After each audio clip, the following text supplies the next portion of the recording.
low country, we have a very high tidal amplitude. This means that the difference between high tide and low tide is very large. There are 6 hours and 12 minutes between a high and a low tide, so we usually have 2 high tides and 2 low tides each day. Tides are caused by the gravitational pull of the moon. The moon's gravity causes the water in the ocean closest to the moon to bulge. 1 high tide each day occurs as the Earth rotates through this bulge of water. The other high tide occurs because centrifugal force of the rotating Earth and moon causes the waters on the opposite side of the Earth to bulge as well. Think of a girl spinning in circles holding a pail of sand. The girl is the Earth and the pail of sand is the moon.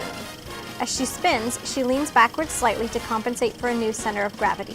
Her hair, like the water on the backside of the Earth, moves outward as a result of the centrifugal force. The difference between our high and low tides is on average about 8.5 feet. The reason for this great difference is because of the shape of our coastline. We're at the apex of what is called the South Atlantic Bight, the inward curve of the coastline from the Outer Banks of North Carolina to Florida. The same amount of water is pushed into a smaller and smaller area, causing the tides to be very large at the apex of the curve. Tides vary throughout the month based on the position of the Earth, Moon, and Sun in relation to one another.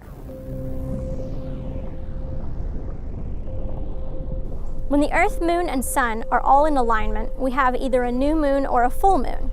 And those times we have our highest tides, because the gravitational effect of the Sun in combination with the moon is just enough to exaggerate the tides.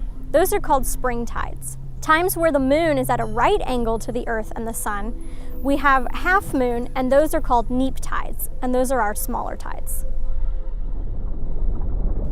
Let's look at why the moon has phases. This white ball on the toothpick is going to represent the moon, and my head is going to represent the Earth. And if I hold the moon ball in the same direction as the real moon, you can see that the phase of the moon we see is the same as the phase of the real moon. And if I rotate as if the moon is rotating around the Earth, you can see the moon go through the different phases. Half of it's lit up by the sun and half of it's dark, just like on Earth where there's day and night. But what we see is different based on the angle that we're looking at the moon.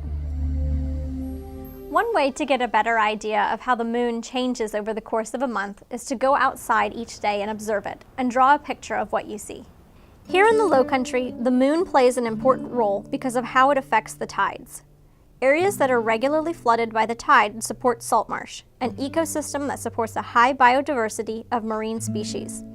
Black needle rush is a plant species that lives in the high marsh and indicates areas that are flooded only during spring tides or storms. During the summertime, horseshoe crabs come onto the beaches to lay eggs during high spring tides, and fish gain access to feed in areas of the marsh that are normally inaccessible to them. The rhythm of the changing tide is one of the most important natural forces here where we live.